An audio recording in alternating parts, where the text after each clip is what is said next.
अस्सलाम वालेकुम अदनान, मेरा नाम भी अदनान है। मैं पेशे से एक एडमिन जॉब करता हूँ। बच्चों की समर वेकेशंस थी तो मैंने प्लान किया कि हम नॉर्दर्न एरियाज घूमने जाएंगे। हमने अपनी ही गाड़ी में प्लान कर लिया कि उसी में जाएंगे और रोड ट्रिप करेंगे। पहले हमारा प्लान था कि हम मरी जाएं, एक दो दिन वहाँ स्पेंड करें और उसके बाद हम आगे मूव हो जाएं। हमारी जो मेन जगह थी वो नारान कागान थी। बहरहाल अल्लाह का नाम लिया और सफ़र पर रवाना हो गए। बताता चलूं, मेरे दो बच्चे हैं जो कि छोटे हैं अभी, और मेरी वाइफ। हम चार लोग अपने सफ़र पर रवाना हो गए। मेरी वाइफ आगे, मेरे दोनों बच्चे पीछे, एक बेटा और एक बेटी। बेटा चूंकि 8 साल का है तो काफ़ी समझदार है, और बेटी छोटी थी। ये वाकया 2018 का।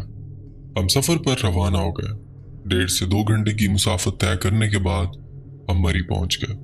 2 दिन हमारा वहां स्टे था। मैंने एक होटल लिया और सब नॉर्मल चल रहा था। हमने खूब इंजॉय किया मरी में भी। 2 दिन बाद हमने वहां से नारायण के लिए निकलना था, और अल्लाह का नाम लेकर हम शाम के टाइम नारायण के लिए निकल गए। सफर बहुत एडवेंचर था। मुझे पहाड़ी इलाकों में ड्राइव करने में बहुत मजा आता है और मैं इसे काफी इंजॉय करता हूँ। और ख़ास तौर पे मुझे रात का सफ़र बहुत पसंद है। और हमने शाम को मरी से सफ़र शुरू किया।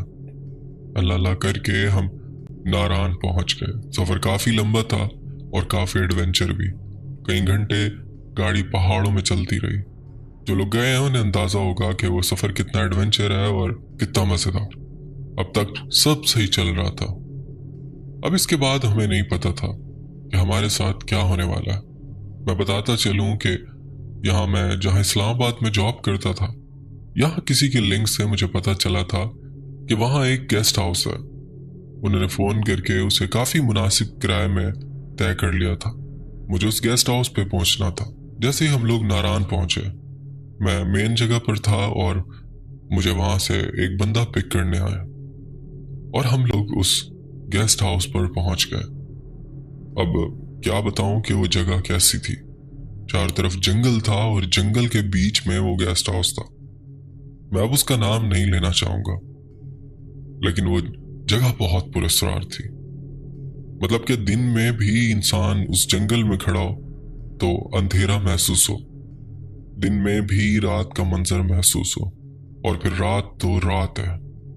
दिन में इतना सन्नाटा, इतनी खामोशी। जिन लोगों को खामोशी पसंद है उनके लिए वो बहुत प्यारी जगह। बहरहाल मेरी वाइफ थोड़ी सी परेशान हो गई, क्योंकि हमें पहले पता नहीं था कि हमें ऐसा कोई गेस्ट हाउस मिलने वाला है।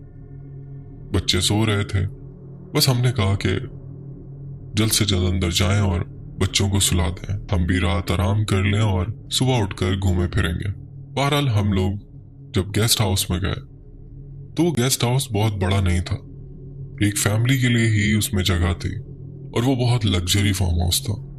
लेकिन ऐसा महसूस होता था यहाँ जैसे बहुत कम लोगों का आना जाना, क्योंकि बात भी ऐसी थी कि वो गेस्ट हाउस बिल्कुल कट के था।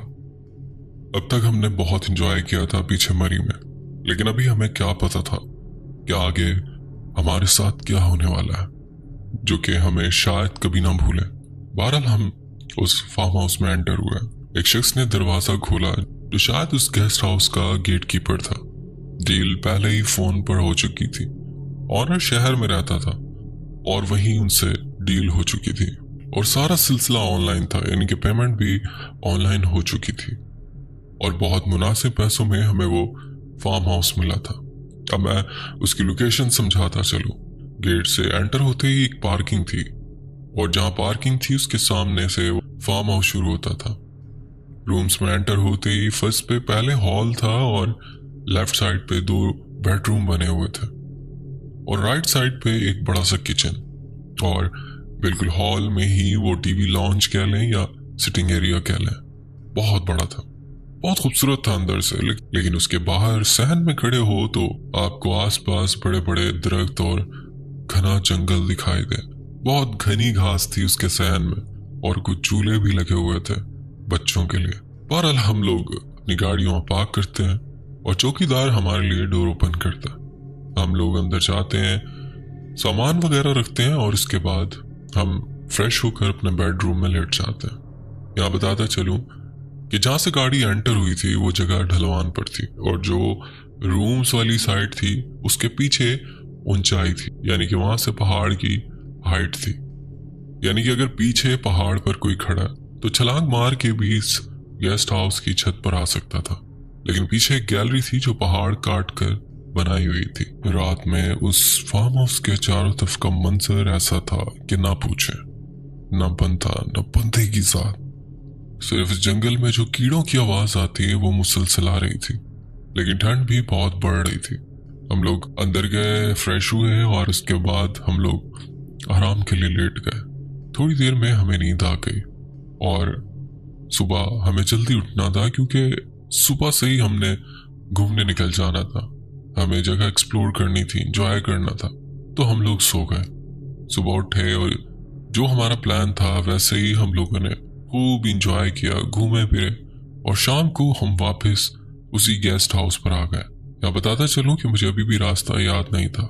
मैंने वैसे ही कॉल की थी जैसे फर्स्ट टाइम यहाँ आकर कॉल की थी। वो शख्स मुझे फिर से लेने आया और मैं उसे फॉलो करते करते उस गेस्ट हाउस पे पहुंचा।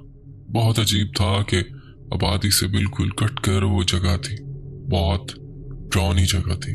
अब तक ना जहन में कुछ आ रहा था ना ऐसा कुछ हुआ था, लेकिन फिर भी वो जगह दिमाग को अजीब सी लग रही थी। अंदर से वाइब्स आ रही थी, ये जगह ठीक नहीं है। शायद मेरा ही सिक्स सेंस बहुत तेज है या वो जगह देखकर ही हर इंसान चौंक जाए। मैं कुछ कह नहीं सकता।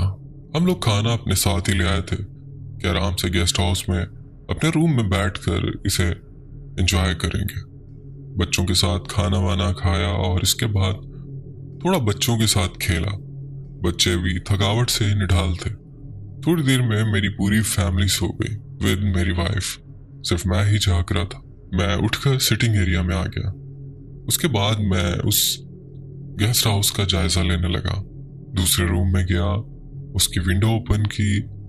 आप यकीन जाने अदनान, मंजर इतना खौफनाक था बाहर का कि आप शायद ही उसे इमेजिन कर सकें। मैंने जैसे विंडो ओपन की, बाहर वो जंगल और उस जंगल के अंदर जो कीड़ों का शोर था और अंधेरा, और न जाने ऐसे लगता था जैसे मुझे वहां से कोई देख रहा। बहुत क्रीपी वाइब्स आ रही थी। मैं सिटिंग एरिया में आया और टीवी ऑन करके बैठ गया। टीवी देख नहीं रहा था लेकिन मेरे हाथ में फोन था। बस अपने दिन भर की जो खींची गई पिक्चर्स थी उसे देखकर, अपने बच्चों को देखकर खूब इंजॉय कर रहा था कि जब नींद आएगी जाकर सो जाऊंगा। फिर जहन में आया कि ऐसी विंडो मेरे भी रूम में होगी। जैसे कि मैंने शुरू में बताया कि उस गेस्ट हाउस में 2 रूम्स थे। जिस रूम में मैंने जाकर बाहर का मंजर देखा था, सेम वैसा ही रूम हमारे वाला था जिसमें मेरे बच्चे सो रहे थे। पता नहीं मेरे दिमाग में क्या आया, मैं खामोशी से उठा और अपने रूम में गया। बच्चे सो रहे थे। जाकर उस रूम का भी कर्टन हटाया। अब मैं जो कहने वाला हूँ, जो कमजोर दिल हजरात हैं और जिनकी एज 18 से कम है, वो इस स्टोरी को छोड़ दें, वो ना सुने। हुआ ऐसा कि मैं अपने ध्यान में था। मैंने कर्टन हटाया बहुत आराम से कि मेरे बच्चे ना जाग जाएं। और मुझे ऐसा लगा बाहर शीशे के बाहर कोई खड़ा था और अंदर देख रहा था। वो कर्टन पहले भी प्रॉपर विंडो पे नहीं था। थोड़ी सी जगह थी कि अगर कोई बाहर खड़ा है तो अंदर देख पाए। था वो बहुत मोटा कर्टन, लेकिन हमारा ध्यान नहीं गया था इससे पहले। मुझे यहाँ फील हुआ कि शायद कोई खड़ा था और जैसे ही मैंने कर्टन हटाया तो वो गायब हो गया। मतलब एक परछाई सी मुझे फील हुई और मुझे झुरझुरी आई। लेकिन मैंने इस चीज को अपना वहम समझा, क्योंकि मैं जब उस कमरे में गया था और मैंने बाहर का मंजर देखा था, वही दिमाग में चल रहा था। शायद मैंने सोचा इसी वजह से मुझे ऐसा फील हो रहा। अब एक बात और बताता चलूं कि जब हम उस गेस्ट हाउस में आए थे तो जो चौकीदार था उसने कहा कि सर मेरा घर करीब ही है, ये मेरा नंबर है, अगर आपको कोई प्रॉब्लम हो तो मुझे फोन कर दीजिएगा, मैं वहीं जाकर सो जाऊंगा। यहाँ आप लोगों को कोई खतरा नहीं है, बस अल्लाह का नाम लेकर और अपने ऊपर आयतल कुर्सी का हिसार बांधकर सो जाइएगा। बड़े अजीब अंदाज में उसने ये मुझसे कहा था। मुझे लगा बड़ी बड़ी दाढ़ी है, नमाजी फरीजी इंसान है, तो इसीलिए खास मुझे ताकीद कर रहा है कि आयतल कुर्सी का हिसार बांध कर सो जाइएगा।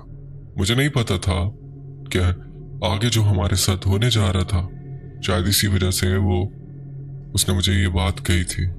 अब मुझे झुरझुरी आई तो मैं घबरा गया। मेरी हिम्मत नहीं पड़ रही थी कि मैं उस विंडो को खोलकर बाहर देखूं। बहरहाल मैंने कहा, मेरे छोटे बच्चे हैं, शीशे की विंडो है, खुदा ना ख्वास्ता अगर कोई बाहर है भी तो मुझे तो प्रोटेक्ट करना है अपने बच्चों को। मैंने विंडो ओपन की बड़ी हिम्मत करके और दोनों तरफ झांकने लगा। बाहर खूब अंधेरा था। शायद उस रूम में मैंने लाइट ऑन कर रखी थी, इसीलिए मुझे बाहर का मंजर इतना वाजिया नहीं दिख रहा था। और मुझे ऐसा भी फील हो रहा था जैसे कोई छुपकर मुझे देख रहा है। मुझे ऐसे वाइब्स आ रही थी। लेकिन यहाँ और ही मंजर था। मेरे कमरे की भी लाइट ऑफ थी और बाहर भी अंधेरा था। अदान मैंने अभी कुछ नहीं देखा था और मैं उस मंजर को देख के ही इतना डर गया था कि मैंने कहा मुझे सोना चाहिए। बच्चे छोटे थे, बीवी, पर एक इंसान तो था ना मैं। मुझे डर लगने लगा और अपने बेड पे जाके लेट गया कि चलो कब नींद आ जाएगी और सो जाऊंगा। सुबह घूमने भी जाना है। मैंने अपना ध्यान उन अच्छे खूबसूरत मनाजिर जो हमने दिन में देखे थे और नेक्स्ट डे देखने थे उनमें लगाना शुरू कर दिया। उस पर रिसर्च करना शुरू कर दी और लेट कर मोबाइल यूज करने लगा। मैंने एयरबड लगा रखे थे और फेसबुक पे स्क्रॉलिंग कर रहा था और जो वीडियोस आती थी रैंडम मैं वो देख रहा था। मुझे इतने में ऐसा महसूस होता है कि मुझे अपने एयरबड से अलग बाहर कोई आवाजें आ रही हैं। फिर उस आवाज को सुनने लगा जो मुझे फील हुआ था कि बाहर से आई है। अब जिन लोगों को यकीन आता है वो मेरी बात पर यकीन करें कि मैं लेटा हुआ था। मुझे उस विंडो के बाहर से एक औरत के रोने की आवाज आ रही थी। वो इतने होलनाक तरीके से रो रही थी और इतनी तकलीफ से रो रही थी कि मैं उस आवाज को इग्नोर नहीं कर पा रहा था। हाँ, लेकिन वो बहुत दूर से आ रही थी, जैसे बहुत दूर से वो आवाज आ रही हो, लेकिन वो बहुत तकलीफ में। मैं उस आवाज को इग्नोर करने लगा। काफी देर हो गई मैं उस आवाज को सुन रहा हूं और बस लेटा हूं। क्योंकि उन एरियाज में सर्दी बहुत ज्यादा होती है तो ना पंखा चल रहा है ना एसी चल रहा है, कोई भी किसी किस्म की नॉइस नहीं थी कमरे में। इसीलिए मुझे वो आवाज दूर से सुनाई दे रही थी। एक विंडो है, उसके आगे कर्टन है, फिर भी वो उसको क्रॉस करके मेरे कानों में आ रही थी। मैं बता नहीं सकता दान भाई वो आवाज किस कदर खौफनाक और कितनी दहशतनाक थी। उस पूरे जंगल में, उस सन्नाटे में वो आवाज कितनी वहशत फैला रही थी। काफी देर उसे इग्नोर करता रहा कि अब चुप हो जाए, अब चुप हो जाए, लेकिन वो आवाज बंद होने का नाम ही नहीं ले रही थी। अब जैसा कि आप लोगों को मालूम है कि उन इलाकों में सिग्नल का बहुत प्रॉब्लम होता है। मैं कॉल कर रहा हूं और कॉल नहीं लग रही। मैं उसी चौकीदार को कॉल कर रहा था बट कॉल लगने का नाम ही नहीं ले रही थी। काफी देर गुजर गई पर कॉल नहीं लग रही। मुझे खुद ही कुछ करना होगा क्योंकि वो आवाज मुझे बहुत इरिटेट कर रही थी। मैंने सोचा मैं खुद ही जाता हूँ, जाकर देखता हूँ कि कौन है। मैं अपनी गाड़ी की तरफ गया बाहर, जो कि इस तरफ गेस्ट हाउस में पार्किंग में खड़ी थी। मैंने उसमें से उसके टूल बॉक्स को निकाला और उसमें से एक टॉर्च निकाली, जो मैं अक्सर अपने टूल के साथ ही रखता हूँ कि कभी अंधेरे में कोई मसला मसाइल हो जाए तो मेरे पास एटलीस्ट टॉर्च होनी चाहिए। वो टॉर्च लेकर मैं दूसरे रूम में गया जिसकी विंडो भी बाहर की तरफ खुलती थी। वो दूसरा रूम और ये रूम तकरीबन सेम थे। मैंने इस दूसरे रूम के अंदर की साइड पे कुंडी लगा ली और फिर मैं उस विंडो के पास गया और फिर वो आवाज सुनने लगा। मुझे इस वाले रूम में इस विंडो की तरफ से भी मुझे वो आवाज सुनाई दे रही थी। जाहिर सी बात है थोड़ा सा ही डिस्टेंस था दोनों विंडोज में। मैं बाहर का जायजा लेने लगा। कर्टन सामने था, विंडो क्लोज थी। मैं उस आवाज को सुन रहा था कि शायद ये बंद हो जाए आवाज और मुझे बाहर ना जाना पड़े, लेकिन वो आवाज मुसलसल आ रही थी। अब आप यहाँ समझ गए होंगे कि मैंने क्या स्ट्रेटेजी रखी थी। खुदा न ख्वास्ता अगर कोई मेरे बाहर निकलने के बाद इस विंडो के थ्रू इस गेस्ट हाउस में दाखिल होता है तो वो इस रूम से आगे ना जा पाए। उसे मैंने अंदर से लॉक कर दिया था। अपने दूसरे वाले रूम को मैंने बाहर से लॉक कर दिया था, यानी मेरे बच्चे और मेरी वाइफ सिक्योर हो। सिर्फ मुझे वो क्यूरियोसिटी खाए जा रही थी और मैं खुशी से नहीं जा रहा था। ना वो चौकीदार मेरा फोन उठा रहा था, और उस आवाज से मुझे नींद नहीं आ रही थी। और मैं मुसलसल ये भी सोच रहा था कि शायद कोई तकलीफ में हो और उसे मेरी मदद की जरूरत हो। मैं यहाँ डर कर ऐसे ही लेटा रहूं, बस यही सब मेरे दिमाग में चल रहा था और मैं वहां खड़ा वो आवाज सुनता रहा। पर जब बहुत ज्यादा हो गया, अपनी हिम्मत बांधी, अपने ऊपर कुछ पढ़ा कर फूका। उसके बाद मैंने उस कर्टन को हटाया, दोबारा से विंडो ओपन की। अब वो आवाज और ज्यादा आने लगी। या मेरे खुदा, मैं आपको कैसे बताऊं, तान जंगल में उस बड़े बड़े दरख्तों के तने और अंधेरा, उन कीड़ों की आवाज और उसमें वो रोने की आवाज इतनी खौफनाक सुनाई दे रही थी कि मैं आपको बता नहीं सकता। मैंने विंडो ओपन करके टॉर्च ऑन की। उस जंगल में इधर उधर मारी, मुझे कोई दिखाई नहीं दिया। मैंने ऊंची आवाज में कहा, कौन रो रहा है वहां पे? क्या आपको मेरी मदद की जरूरत है? पर शायद जितना करीब मैं समझ रहा था, वो आवाज इतने करीब से नहीं आ रही थी। वो आवाज काफी दूर से आ रही थी। लेकिन जैसा कि मैंने बताया, उस जंगल की खामोशी में आवाज दूर दूर तक गूंजती थी, तो मैंने भी बहुत ऊंची आवाज दी थी। वो ना हो मेरी आवाज वहां तक पहुंची जरूर होगी। लेकिन किसी ने आगे से कोई रिस्पॉन्स नहीं दिया। वो आवाज कुछ देर के लिए खामोश हुई, वो रोने की आवाज। मैं वहीं रुक गया। थोड़ी देर बाद वो आवाज फिर से आने लगी। अब मैं हिम्मत करता हूँ और उस विंडो को क्रॉस करता हूँ। वो 2-3 फीट की ऊंचाई पर थी, इतनी ऊंची विंडो नहीं थी, लेकिन इतना था कि आप उस विंडो को क्रॉस करके बाहर जंगल में जा सकते थे। मैं बाहर जाने लगा और आहिस्ता आहिस्ता उस आवाज को फॉलो करते करते उस तरफ ही बढ़ने लगा। जैसे जैसे मैं उसके करीब जा रहा था, मुझे अब भी ऐसे लगता था वो आवाज अभी भी उतने ही डिस्टेंस से आ रही है जितने डिस्टेंस से मुझे अपने गेस्ट हाउस से आ रही थी, अपने रूम से। लेकिन मैं फिर भी उसको फॉलो करते करते और बढ़ने लगा। अब जब मैं उस जंगल में चल रहा था तो मेरे पांव से उस जंगल में पड़े खुश्क पत्तों की आवाज आ रही थी, जो कि मुझे भी डरा रही थी कि अगर किसी को ना भी पता हो तो भी इस आवाज से पता चल जाए कि कोई उस तक आ रहा है। लेकिन अब ऐसा होता है कि मेरे रोंगटे खड़े हो जाते हैं। मैं चल रहा हूं तो मुझे मेरे 2 कदम के अलावा 2 कदम और फील हुए, जैसे मेरे साथ पीछे की तरफ मेरे लेफ्ट साइड में मुझे फॉलो करते करते चल रहा। वो मेरे बहुत करीब होता जा रहा और दिल ही दिल मैं बहुत डर रहा था। लेकिन जैसे कि बड़ों से सुना है कि जब ऐसी मखलूक आपके पीछे हो तो कभी भी पीछे मुड़कर देखना नहीं चाहिए। मैं पीछे मुड़कर नहीं देख रहा हूं, लेकिन वो चीज मेरे बहुत करीब होती चली जा रही है। मैं आहिस्ता आहिस्ता चल रहा हूँ उस आवाज का पीछा करते करते। मेरे हाथ में टॉर्च है और टॉर्च की रोशनी जिस जगह पड़ रही है वो जगह रोशन है, चाहे उस रोशनी की जद में वो दरख्त के तने आ रहे हो या झाड़ियां या जंगल। पर जहां वो रोशनी पड़ रही थी वही जगह मुझे दिखाई दे रही थी। उसके अलावा मुझे घुप अंधेरा, बस ऐसा महसूस हो रहा था कि यहाँ कोई दरख्त है, इतना अंधेरा था। अब मैं तवज्जो चाहूंगा। मैं चल रहा हूं और मेरी टॉर्च की रोशनी में मुझे ऐसा महसूस हुआ कि कोई एक तरफ से दूसरी तरफ वुप करके भाग गया।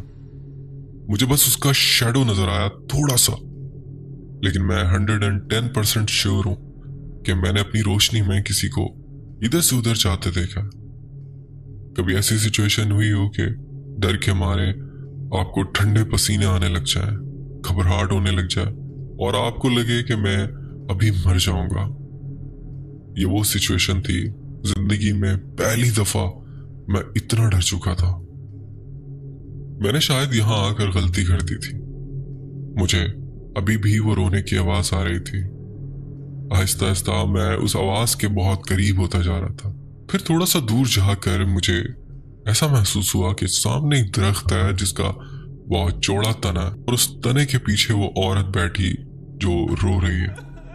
मैं जब उस दरख्त पर रोशनी देता हूं तो आवाज चुप हो जाती है, माहौल में खामोशी हो जाती है। शायद मुझे अब तक जो वो आवाज सुनाई दे रही थी वो मेरा सहारा था। मुझे एटलीस्ट पता तो था कि जो भी चीज जंगल में मौजूद है वो उसकी लोकेशन क्या है, वो कहाँ है, लेकिन अब वो खामोश हो चुकी थी और मुझे जंगल की खामोशी खाए जा रही थी। फिर मुझे अपने आसपास हलचल महसूस होने लगी, जैसे कोई उन पत्तों पर भाग रहा है, कोई इधर से उधर जा रहा है और उधर से इधर। मैं जब उस पोजीशन पर टॉर्च मारता था तो मुझे कोई दिखाई नहीं देता था। फिर मुझे अपने लेफ्ट साइड पे महसूस होता था कि कोई यहाँ से वहां भागा। मैं जब वहां टॉर्च मारता था तो भी मुझे वहां कोई दिखाई नहीं देता। और जिस दरख्त के पीछे मुझे वो लड़की रोती हुई सुनाई दे रही थी, उस दरख्त के पीछे से मुझे अब हंसने की आवाज आने लगी, जैसे कोई अजीब सी हंसी हंस रही है। वो थी तो औरत, और लहजे से ऐसा लग रहा था जैसे कोई बहुत खूबसूरत औरत हो और वो उसके पीछे हो। मैंने उस दरख्त पर दोबारा लाइट मारी और हल्की सी नॉर्मल आवाज में पूछा, कौन है वहां पे, और आप ऐसे रो क्यों रही थी, और अब आप हंस रही हो, आप कौन हो? देखिए, मैं यहां पर आपको तंग करने नहीं आया, मेरी नीयत ऐसी नहीं थी।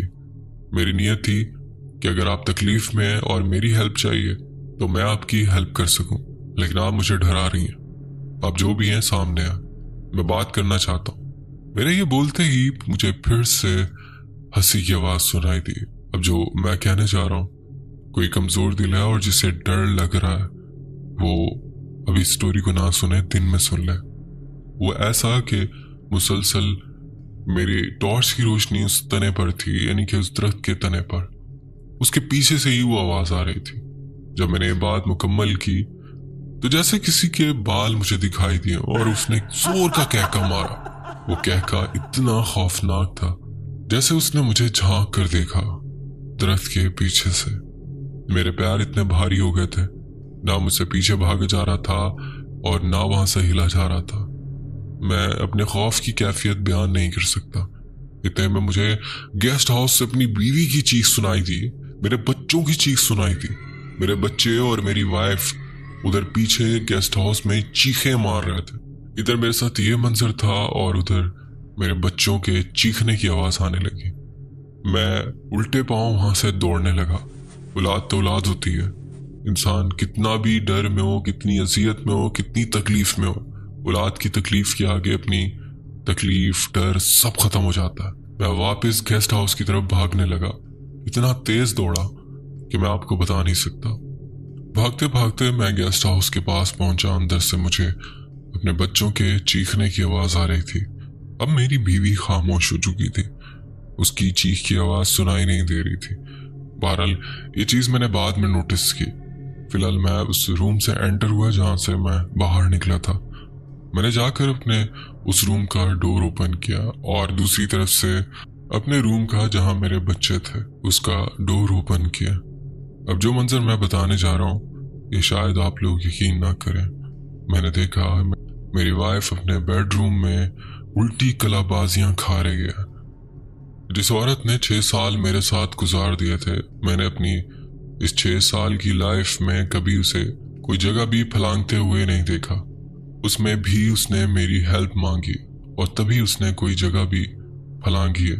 वो औरत उल्टी कलाबाजियां हवा में मार रही थी और मुसलसल अपने मुंह से एक अजीब और भारी आवाज निकाल रही थी।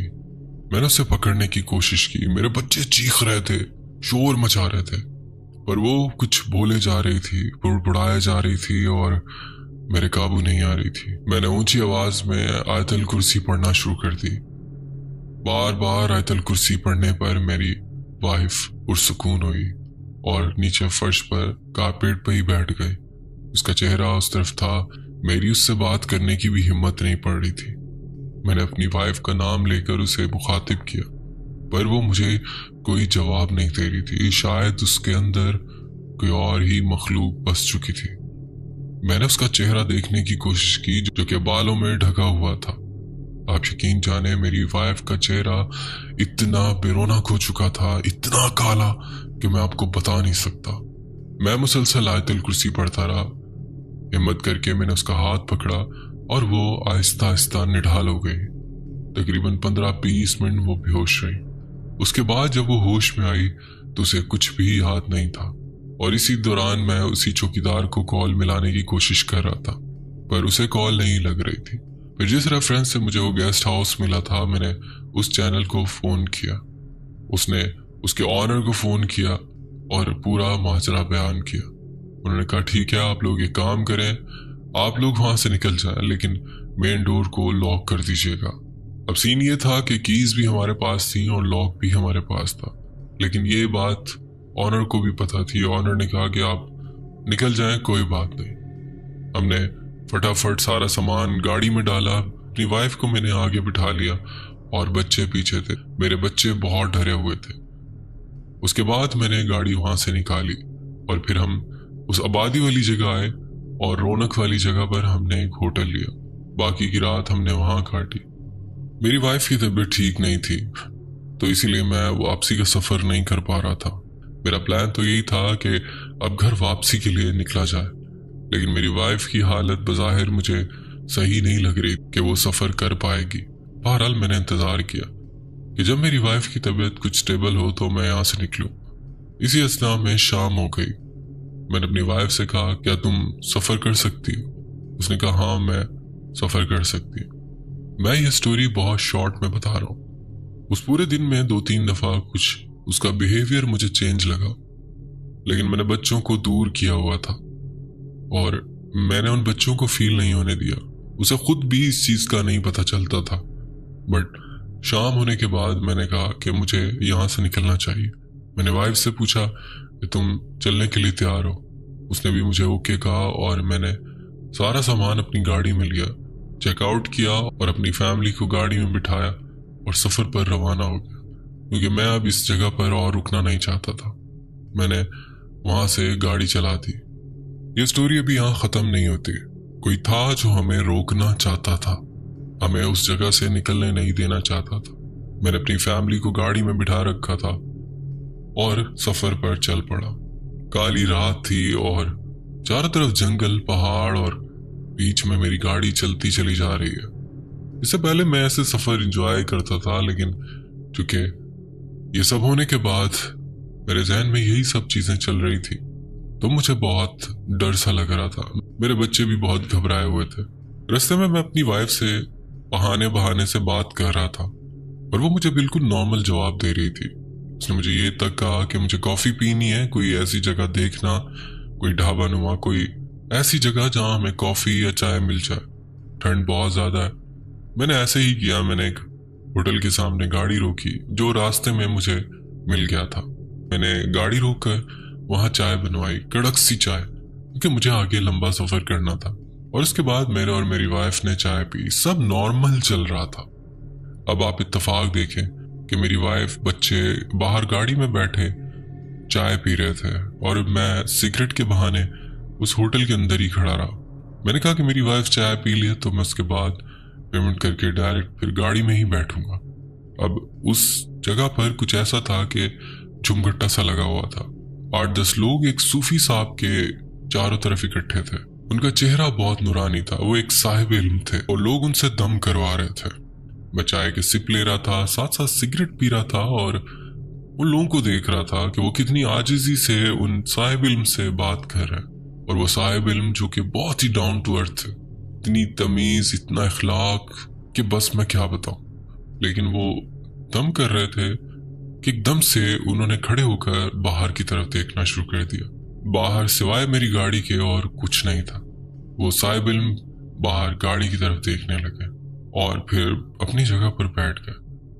दिमाग उनका उस तरफ ही था। मैं आपको कैसे समझाऊं कि जब इंसान के दिमाग में कुछ और चल रहा हो और बज़ाहिर वो फिजिकली किसी और जगह पर हो, उसका दिमाग वहां ना लग रहा हो, तो क्या एक्सप्रेशन होते हैं इंसान के। बिल्कुल वैसे एक्सप्रेशंस उन साहिब इल्म के थे। मेरी गाड़ी को देखने के बाद वो एक अजीब कश्मकश में थे। मैं उनके थोड़ा करीब गया। उन्होंने मुझे भी देखना शुरू कर दिया, क्योंकि वहां एक अजनबी सिर्फ मैं ही था।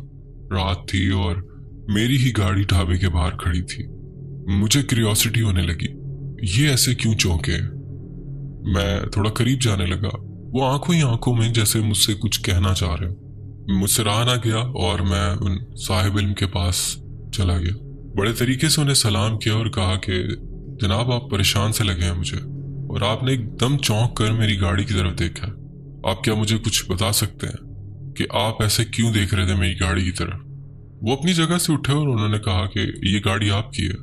मैंने कहा जी। उन्होंने उन सब लोगों से हट कर मुझे एक साइड पर ले गए। उन्होंने कहा कि जितनी जल्दी हो सके इस एरिया से निकल जाओ, कोई है तुम्हारे पीछे, कोई तुम्हारा पीछा कर रहा है। आप यकीन करें अदनान, मैं क्या बताऊं कि उनकी बात सुनकर मेरे और रोंगटे खड़े हो गए। और उसने कहा कि वो एक नहीं है, वो कई लोग हैं जो तुम्हारे पीछे हैं। तुम यहां से जितनी जल्दी हो सके निकल जाओ, शायद तुम्हारी फैमिली भी तुम्हारे साथ है। मैंने कहा ऐसा ही है, मेरी वाइफ और मेरे बच्चे गाड़ी में बैठे। ने कहा कि बस आप जल्द से जल्द यहां से निकलो। वो मुसलसल यही कहे जा रहे थे। मैंने टाइम ज़ाया किए बगैर उनका शुक्रिया अदा किया और फटाफट गाड़ी का सेल्फ लिया और वहां से गाड़ी निकाली। अब तक का जो सफ़र मैंने तय किया था, मैं इतना नहीं डर रहा था। उन साहिब इल्म की इस बात के बाद मुझे और डर लगने लगा। मुझे ऐसा महसूस होने लगा जैसे लोग हमारा पीछा कर रहे हैं। मुझे दिखाई नहीं दे रहे थे, पर वो एक फील आ रही थी जैसे कोई हमारे पीछे है, कोई हमारा मुसलसल पीछा कर रहा है। दान, मैंने ये स्टोरी बहुत शॉर्ट में सुनाई है। अभी आगे जो हमारे साथ होने वाला था वो भी मैं बस शॉर्ट में बताता चलूं और अपनी ये स्टोरी ख़त्म करूं। वो ऐसा कि मैं काफ़ी सफ़र तय कर चुका था। दिल में काफ़ी मुतमईन भी हो गया था कि मैं काफ़ी हद तक उस एरिया से निकल आया। मेरी वाइफ भी नॉर्मल, मेरे बच्चे भी नॉर्मल। अब हम लोग काफ़ी हद तक नॉर्मल थे और आपस में बातें कर रहे थे। मैंने ये मामलात अपनी वाइफ से, अपने बच्चों से डिस्कस नहीं किए जो उस होटल पे मुझे एक साहिब इल्म ने बताए थे। इवन कि मैंने अपने बच्चों को भी मना कर दिया था कि अपनी मम्मा से ऐसी कोई बात नहीं करना कि आप कैसी अजीब हरकतें कर रही थी। उसके बाद होता ऐसे है कि अब पहाड़ों की उतराई आना शुरू हो जाती है।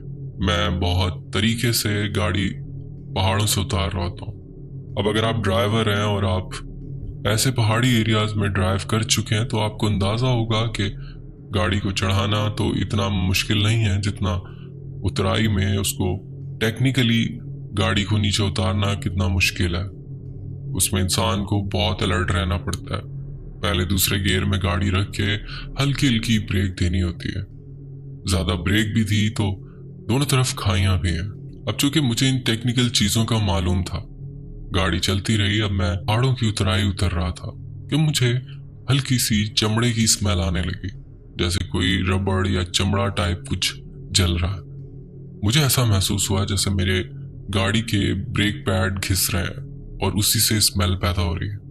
मैंने गाड़ी एक साइड पर लगाई और मैं उसके टायरों के पास जाके स्मेल लेने लगा। बिल्कुल ऐसा ही था कि मेरे टायरों के ब्रेक पैड की स्मेल थी, वो घिस रहे थे। और अगर आप भी टेक्निकल ड्राइवर हैं तो आपको भी मालूम होगा कि ऐसी कंडीशन में गाड़ी को रोक देना चाहिए। आगे उतराई का ज़्यादा रिस्क नहीं लेना चाहिए। मेरे साथ फैमिली थी इसलिए मैं आगे का रिस्क नहीं ले सकता था, क्योंकि गाड़ी के ब्रेक पैड गर्म हो रहे थे और स्मेल दे रहे थे। शायद मैं डरा हुआ भी था, इसलिए मैं जल्द से जल्द वो पहाड़ियाँ उतरना चाह रहा था। अच्छा, बताता चलूं कि मेरे ट्यूबलेस टायर थे और मेरा एक टायर काफ़ी दिनों से पंचर था, जिसमें हवा भर भर के मैं गुजारा कर रहा था। मैंने सोचा था कि टाइम मिलेगा तो मैं इस टायर को चेंज कर लूँ। मेरे पास स्टेपनी थी स्टैंड बाय, लेकिन हवा बहुत कम ही निकल रही थी तो मैंने उसे ज़्यादा सीरियस नहीं लिया। मैंने ये सोचा कि मैं गाड़ी को खड़ा कर ही रहा हूँ इसको ठंडा होने के लिए, तो बेस्ट ये रहेगा कि मैं जब तक इस गाड़ी की स्टेपनी चेंज कर लूँ। मैंने गाड़ी की स्टेपनी निकाली और अगला टायर खोलने लगा। अब मैं क्या बताऊं कि इतनी खौफनाक जगह थी कि मैं क्या बताऊं। बिल्कुल ही सन्नाटे वाला रोड, ना पीछे कोई, ना आगे कोई, ना कोई गाड़ी गुजर रही है। सिर्फ मैं, मेरी फैमिली और मेरी गाड़ी उस वीरान जगह पर थे। इतने में मेरे बच्चों के फिर से चीखने की आवाज आने लगी। मेरे साथ वाला डोर ओपन होता और मेरी वाइफ ऐसे मर्दों की तरह भागने लगी उस रोड पे, उस तरफ जिस तरफ मेरी गाड़ी का रुख था। तेज तेज भागने लगी।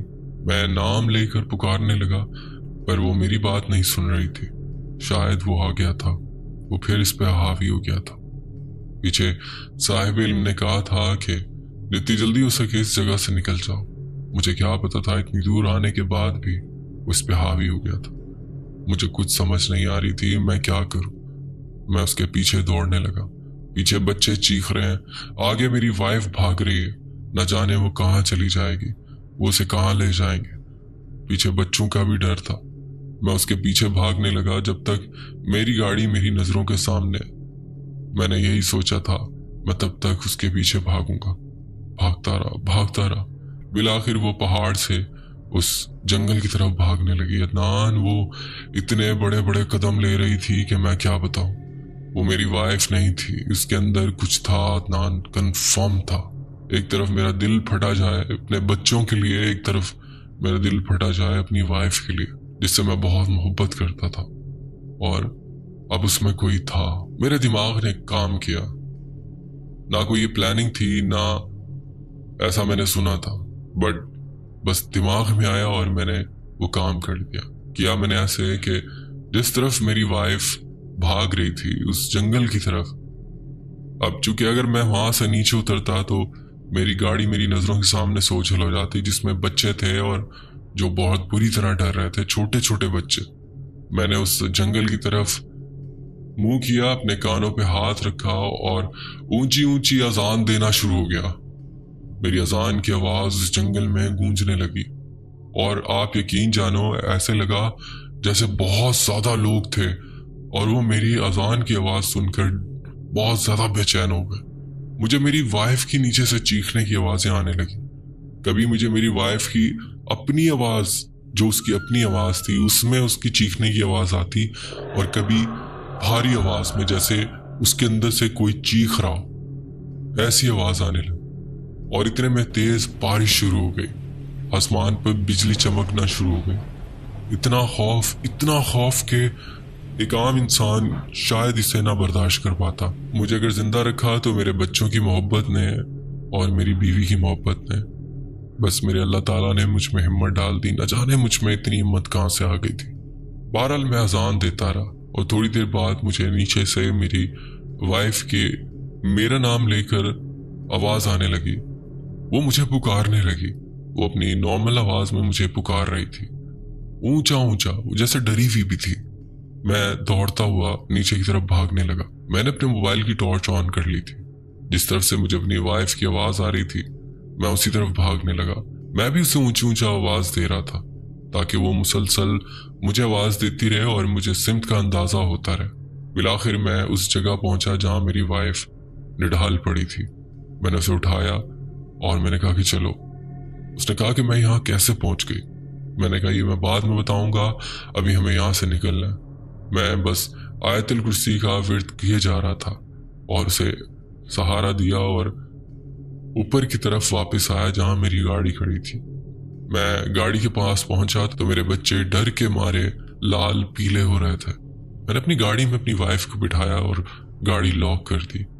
फटाफट जो मैंने बाकी का काम था कंप्लीट किया। मैंने अपनी स्टेपनी लगाई और बस मैंने कैसे भी गाड़ी वहां से निकाली। अल्लाह का नाम लिया और अल्लाह से मदद मांगी, या अल्लाह तेरे आसरे अब जो भी हो मुझे यहाँ से निकलना। बहरहाल बड़ी एहतियात से, बड़ा टेक्निकली मैंने उस गाड़ी को ड्राइव किया। स्पीड ज्यादा नहीं रखी, बहुत स्लो मैं वो उतराइयाँ उतरने लगा। मैं यहाँ बताता चलूँ कि मैं अपनी गाड़ी में एक यासीन रखता था जो कि छोटी सी थी। वो मैंने निकाली और अपनी वाइफ को पकड़ा दी, इसे कस कर पकड़ लो। मैं मुसलसल उससे बातें करता रहा और मुसलसल मुझे यही डर था कि मेरी वाइफ पर वो दोबारा हावी ना हो जाए।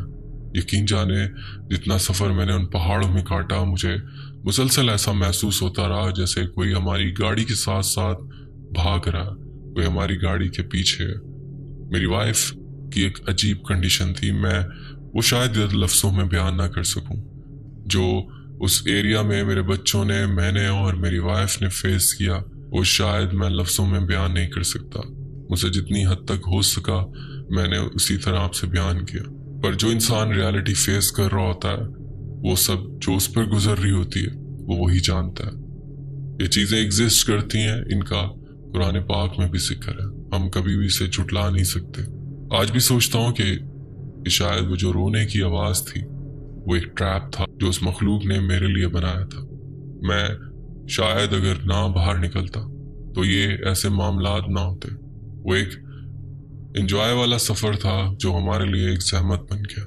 बहरहाल ये मेरी स्टोरी थी जो मेरे बच्चों को और मुझे मेरी वाइफ को एक एक वर्ड जुबानी याद है, और वैसे ही सब हमारे दिमाग में चलता है। अच्छी लगे तो अपने चैनल पर लाजमी शेयर कीजिएगा। बहुत शुक्रिया, आपने अपनी स्टोरी हमसे शेयर की। मुझे तो ये स्टोरी बहुत खौफनाक लगी। बाकी मेरी हॉरर स्टोरीज फैमिली अपना फीडबैक मुझे लाजमी दीजिए।